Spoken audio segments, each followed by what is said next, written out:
Have you ever noticed how the most dangerous people are not the ones who shout, but the ones who whisper? How wars are not always started with swords, but with words. We like to think of manipulation as something obvious, something we can detect, something only weak-minded people fall for. But what if I told you that the most powerful form of control is the one you do not even realize is happening? What if I told you that right now, somewhere in your life, someone is using soft words as a weapon against you? The world has always feared force, but force is crude, force is visible, force is something we can resist. But words slip into the mind unnoticed. They plant ideas like seeds. They grow into beliefs before we even realize they have taken root. Words are the most sophisticated weapon ever created, and the most dangerous thing about them is that we do not even see them as a weapon. Think about it. How many times in history have entire nations been controlled, not by brute force, but by carefully crafted words? How often do we see people manipulated into acting against their own interests, not because they were forced, but because they were convinced? You do not need to chain a person's body if you can enslave their mind. And the softest words, the most gentle, seemingly harmless phrases, are often the ones that do the most damage. Click subscribe to this channel to get more topics you love. But this is not just about politics or history. This is about you. This is about your life. How many times have you been led to believe something, not because it was true, but because it was said in just the right way, at just the right moment? How many times have you been guilted into doing something you did not want to do, not by direct force, but by subtle suggestion? Manipulation does not announce itself. It does not walk up to you and say, "I am here to control you." No, it comes dressed as kindness, as concern, as wisdom. It comes in the form of compliments that steer you in a certain direction, in the form of reassurances that keep you complacent, in the form of soft words that make you doubt your own instincts. And the worst part, we often welcome it. We crave validation. We want to be told we are doing the right thing, and manipulators understand this better than anyone else. They know that the easiest way to control someone is not through fear, but through comfort. Make them feel understood, make them feel special, make them feel like they are choosing their own path when in reality, their path has been carefully laid out for them. Have you ever stopped and asked yourself, are my beliefs truly my own? Or have they been whispered into my mind so subtly that I mistake them for my own thoughts? This is not paranoia. This is awareness. Because the truth is, we are all being influenced all the time. Every advertisement, every social media post, every carefully worded speech, each one is designed to shape how we think, how we feel, how we behave. And the most effective forms of influence are the ones we do not question, the words that make us feel good, the words that tell us exactly what we want to hear. But the question we must ask ourselves is this: if someone wanted to manipulate me, would I even know? Or would I mistake their intentions for kindness, their control for wisdom, their deception for truth? Let's go deeper. Think of the most dangerous people in history, not the ones who ruled with an iron fist, but the ones who spoke with a silver tongue. The ones who did not need to raise their voice, because their words did all the work for them. They understood that control is not about fear, it is about trust. And the easiest way to control someone is to make them trust you. This is why the most effective manipulators are not the ones who seem aggressive, but the ones who seem caring. They present themselves as guides, as mentors, as friends. They do not demand obedience, they inspire it. They do not force you to follow them, they make you want to follow them. And by the time you realize what has happened, it is too late. You have already given them your loyalty, your belief, your mind. But here is the scariest part sometimes. Even when we do realize we are being manipulated, we do not want to break free, because the illusion is comforting, because the truth is hard, because it is easier to believe the soft words than to face the harsh reality of control. Ask yourself, have you ever held on to a belief, not because it was true, but because it was comforting? Have you ever followed someone's advice, not because it was right, but because it felt good to hear? Have you ever ignored your own instincts because someone's words were just too convincing? If you answered yes, then you have already seen the power of soft words at work. But do not mistake this for weakness. This happens to everyone.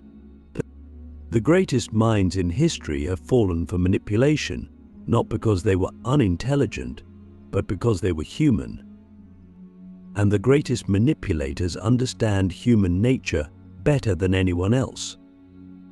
They know that people do not want the truth, they want reassurance. They do not want to be challenged, they want to be validated. And that is why soft words are so dangerous, because they do not attack your mind, they seduce it. But here is the real question. If words are so powerful, if they can be used as weapons of control, then is it possible that you have unknowingly manipulated others?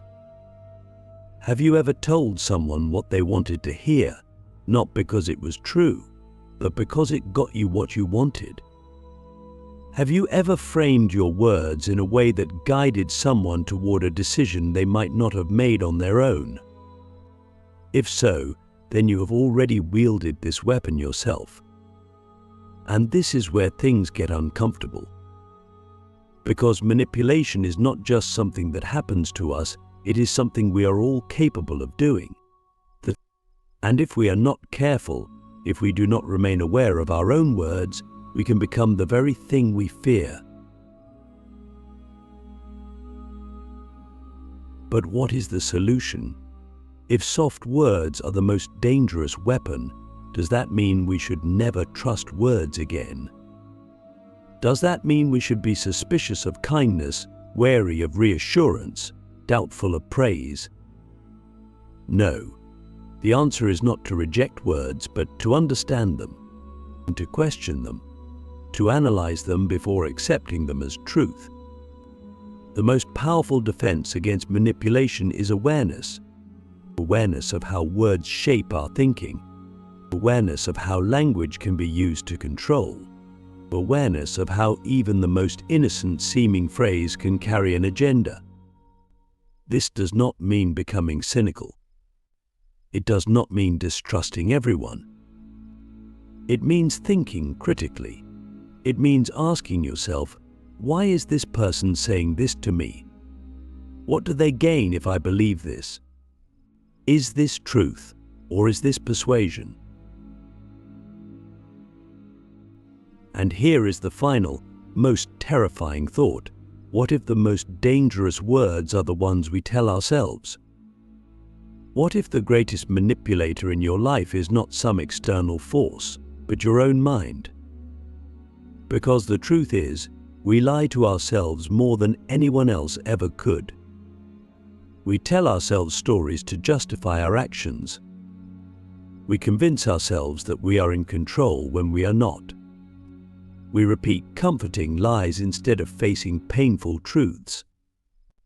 And in doing so, we become our own greatest manipulators.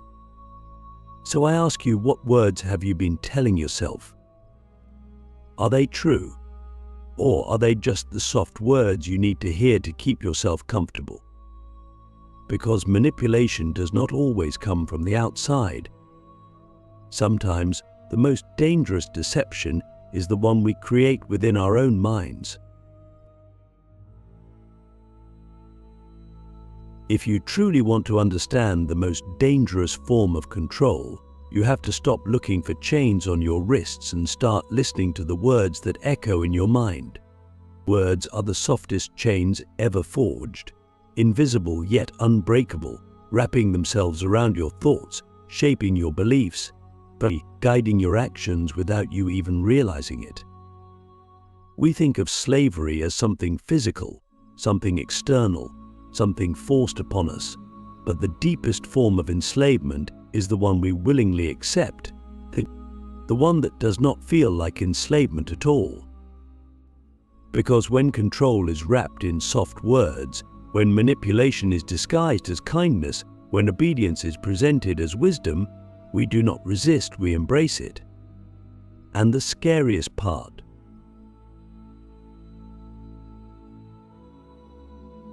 the more intelligent, the more self-assured, the more confident you are, the more likely you are to fall for it. Why? Because the best manipulation does not fight you, it flatters you.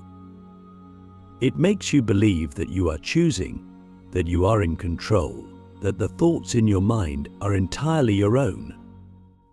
But are they? Have you ever stopped to question why you believe what you believe? And who planted those ideas? Who shaped those convictions? Who whispered those soft words that made you think a certain way, act a certain way, live a certain way? And if you cannot answer that question, then how can you be sure that you are truly free? We assume that manipulation is something done to weak people, that only the naive, only the uneducated, only the gullible can be controlled. But the truth is the opposite. The most intelligent people are often the easiest to manipulate, not because they lack wisdom, but because they trust their own judgment too much. When you believe you are too smart to be fooled, you stop questioning. You assume that every thought in your mind is there because you put it there. And that is exactly what manipulators want. They do not want to control people who know they are being controlled. They want to control people who think they are free, people who will defend their chains because they mistake them for choices. And the most powerful form of manipulation is not direct lies, it is selective truth. It is words that appeal to your emotions while bypassing your logic. It is phrases that reinforce what you want to believe, making you feel good, making you feel right, making you feel like you are in charge. But are you?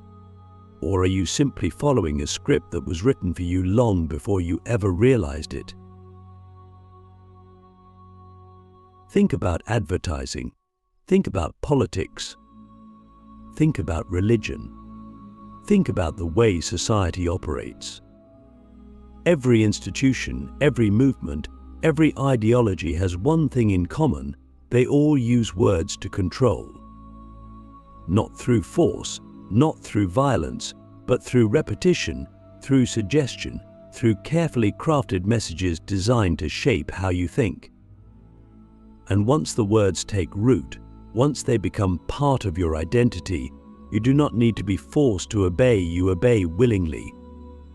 You defend the ideas as if they were your own. You repeat the phrases without realizing where they originated. That you become both the manipulated and the manipulator, spreading the same words that were once whispered into your own mind. And this is how control perpetuates itself, not through oppression, but through belief.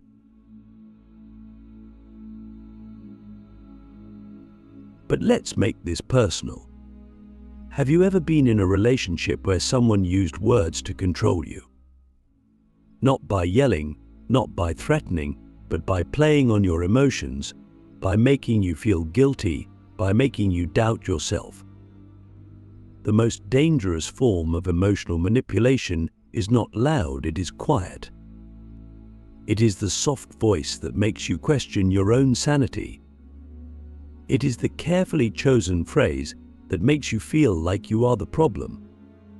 It is the subtle shift in tone that turns your confidence into insecurity. And before you know it, you are no longer acting based on your own desires, you are reacting to their words, adjusting yourself to fit their expectations, and shaping your thoughts around their approval. This is how control works, not by force, but by influence. And if you do not recognize it, if you do not become aware of how words are shaping your behavior, you will spend your life dancing to a song someone else is playing.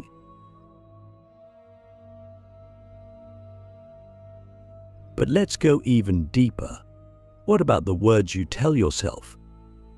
Because the greatest manipulator in your life is not an external force, it is your own mind. Think about how often you repeat the same narratives to yourself. I'm not good enough. I can't do this. This is just the way things are. Where did those words come from? Were they always yours? Or were they planted there by someone else long ago, so subtly that you mistook them for your own voice? Because here is the truth. If you repeat something to yourself often enough, it becomes reality. Not because it is true, but because belief creates reality.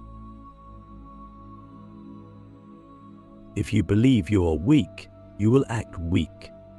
If you believe you cannot change, you will stay the same. If you believe you are unworthy, you will sabotage yourself.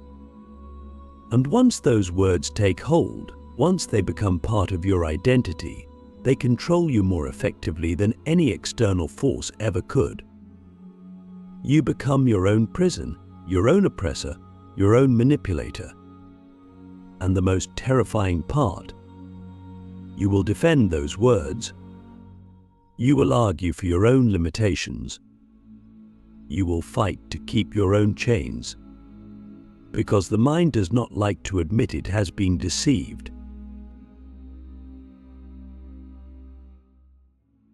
So here is the question, how do you break free? If words are the most dangerous weapon, if manipulation is everywhere, if even your own thoughts may not be entirely your own, then what is the solution? The answer is both simple and difficult. Awareness. Radical, unflinching awareness. You must become the observer of your own mind. You must question everything, especially the things you believe most strongly. You must ask yourself, where did this belief come from? Who benefits from me thinking this way? Is this truth, or is this programming? And when you start doing this, when you start dissecting your own thoughts, something incredible happens. You begin to reclaim your mind. You begin to see the strings that were once invisible. You begin to recognize the subtle ways in which you have been shaped, influenced, controlled. And once you see the chains, they lose their power. Because manipulation only works when it is unseen. The moment you become aware of it, the spell is broken. But here is the final truth, the hardest truth of all. Complete freedom is impossible. But because words will always shape us, influence will always exist. We are social creatures, wired to be affected by language, by emotion, by the narratives around us. The goal is not to eliminate influence. That would be like trying to stop the wind. The goal is to become conscious of it, and to choose which words we allow into our minds, to decide which beliefs are worth keeping and which must be discarded, to take control of our own programming before someone else does it for us. This is the real power, not rejecting words, but mastering them. Not fearing influence, but understanding it. Not avoiding manipulation, but recognizing when it is happening and choosing how to respond. So now I ask you, what words have shaped your life? What beliefs do you hold that may not truly be yours? And most importantly, Are you living a life of your own making, or are you simply following a script that was handed to you long ago? Because the greatest danger is not that someone else is controlling you. The greatest danger is that you never even realize it. And if you do not wake up, if you do not start questioning, if you do not take back ownership of your own thoughts, then you will spend your life moving through a world that was designed for you by someone else. A world where your choices are not truly yours, where your beliefs are not truly yours, where your mind is not truly yours. But the moment you see it, the moment you recognize the invisible chains, the moment you decide to rewrite your own story, that is the moment you truly become free.